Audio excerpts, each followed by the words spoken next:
Hi everyone, this is the part 2 session of our Western Australia or WA funded contracts session. In this session we're going to be looking at how to enrol a student into a funded program for Western Australia. I'm going to be taking you through how to basically do an enrolment and also how to create a training plan for that for a trainee or apprentice as part of the session. So the first thing that we're going to do is we're going to go to students in your menu there, and you can see I've already got a student open here. This is our WA funded student, and we're going to go to the enrollments tab. Obviously, typically if you're creating a new enrollment, we would click new. If a student had completed your online enrollment form, they would come into your system obviously in enrollments, and they would be sitting here as application received. If you haven't already noticed, your fantastic new dashboards really clearly let you know straight away when you log in if you've got any new applications received. In this situation we have 210 applications. Oh my goodness, lots of work to do. But what we're going to do is jump back to that enrollment, and you'll note that enrollment status is application received. So I'm going to edit this enrollment. Obviously if you're going to create a new enrollment manually, you would use the new button, and if it was a new enrollment, obviously it's exactly the same form, but you're going to be filling it all out fresh. So in this situation we've already completed the program code, selected the program instance, the intake, set up the enrollment dates, and added who our employer is. So remember that employers are entered through companies in your SMS, same with agents. In this situation we'll just put no for LN and just keep that nice and simple. The last thing that you may want to consider when setting up your contract enrollments is whether there's a host employer. So I'm going to put test company 1 as the host employer. So again, host employers are also entered into companies. The only difference is you set whether it's a host employer or an employer or an agent, etc. So I'm going to go to the next page, and so the most important part of setting up your funded contract for Western Australia is getting the VETMIS contract information page right. Because if you set this up right, all the information should flow through correctly for your training activity reporting, and you shouldn't have anything standing in the way of claiming your payments. So here we've set up our funding source ID. So obviously if you've got your contract set up right, you should have all your WA funding sources there already. In this way we're going to select NTA profile funded, and if you've set up that funded profile to map to a national funding source, that will also update with the selected option there as well. You'll notice that I just changed that option, and it has also changed the option there. So next thing we're going to do is come down to the contract section, because we've already got the contract set up on the program instance. It's pre-populated for us. When we select set our contract status to active, that will automatically set our contract status date. Our purchasing contract ID is also populated from our contract, and the schedule name is also automatically populated from a contract. So the only thing that you would typically really need to do there is set that to active when the contract is now active. You can set your for traineeships and apprenticeships, obviously you will need to set your training contract ID and client ID apprenticeship numbers from the WA system. The program information all needs to be filled out. So again, this is all required in your training activity reports. So you need to set whether that's a first time enrollment or not. Set the enrollment category ID there, what training ID type it is. In this case we set apprenticeship. set the income contingent loan liability there, vet fee maintenance, whether that's yes or no, and if there's an associated course ID, you would select that. That's typically only required where you have superseded courses and you're linking a new course that you've transitioned a student to a superseded course for reporting purposes, and in which case that is required to be completed.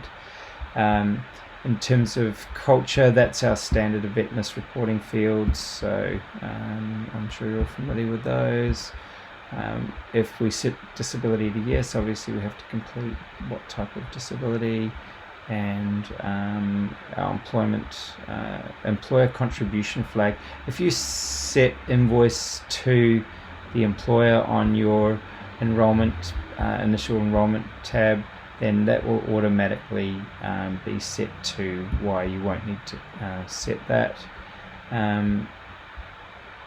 Under education, these are your standard of vetness education fields. So if we had currently at school yes, we might set vet in schools to yes, and in which case we've got a few more fields to fill out.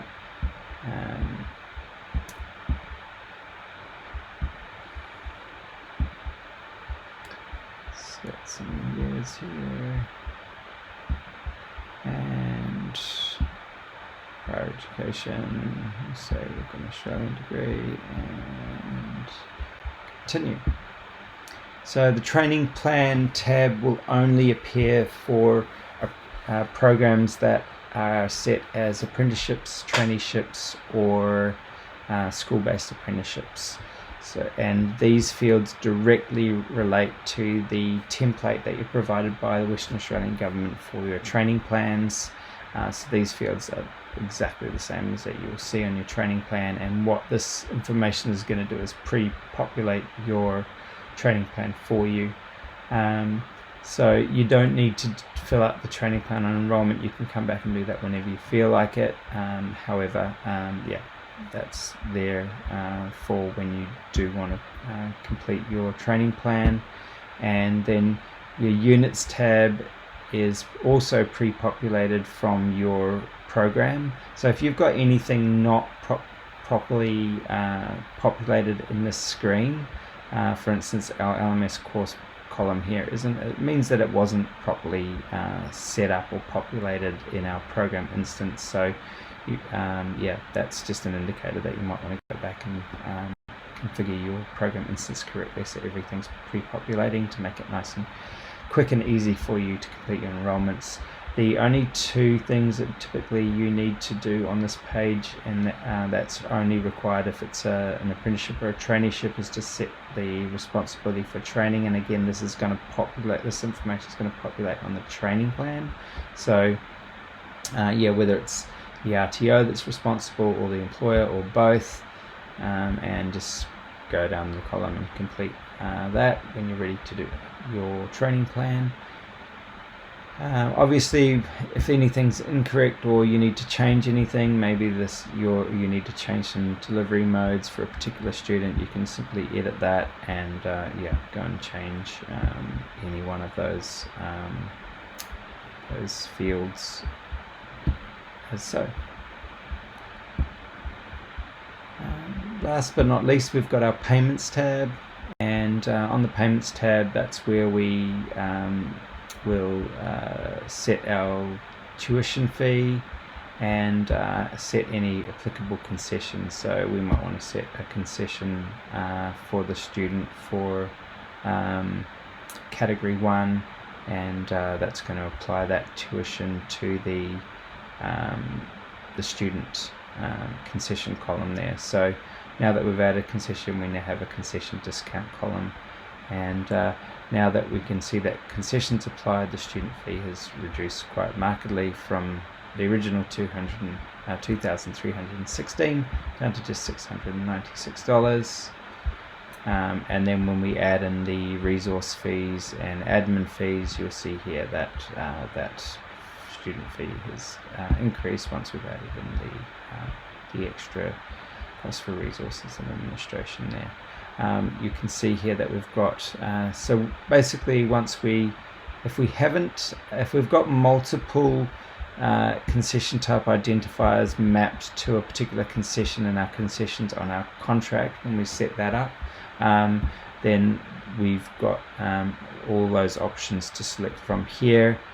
So you do need to set the correct fee exemption or concession that's relevant.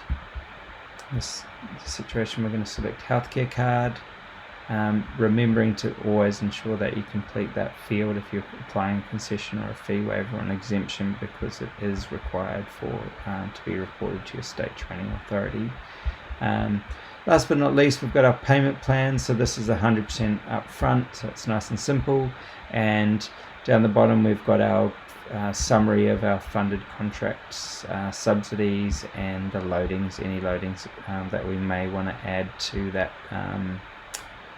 contract. So in this situation, we might add a location loading of 10%, and you'll notice that now has been added to that student. And we've got our subsidy here, and expected subsidies there. So basically, once we've completed all that, we will submit our enrollment form and complete our enrollment, just remembering that at this point we've still got the enrollment set as application received. We might leave it as application received if we still need to check or get some further documentation on the eligibility for the student in terms of the concession, or if we're confident that we've already got all of that evidence or information, we can set that to application approved or to enrolled, and the system will then set up the finance model on that and make that set that contract up ready for claims as well once a student starts undertaking the training. So basically, once we submit that,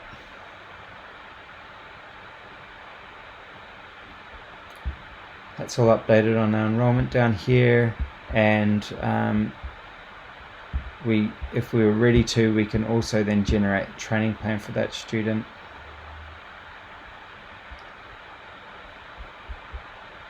And you'll note that now we've got our units all populated on that training plan, ready to submit to that student. That's just loading. So it's as simple as that. So you can print that, print or email that training plan to the student. So look, that's pretty much the end of our session 2 for funded contracts. If you've got any questions or queries, please feel free to reach out and let us know. Just send an email through to support@eskill.com.au, and our team will be really happy to help you out with any questions or queries you have in relation to funded contracts. Thanks for listening to me through the session, and we look forward to taking you through your next tutorial.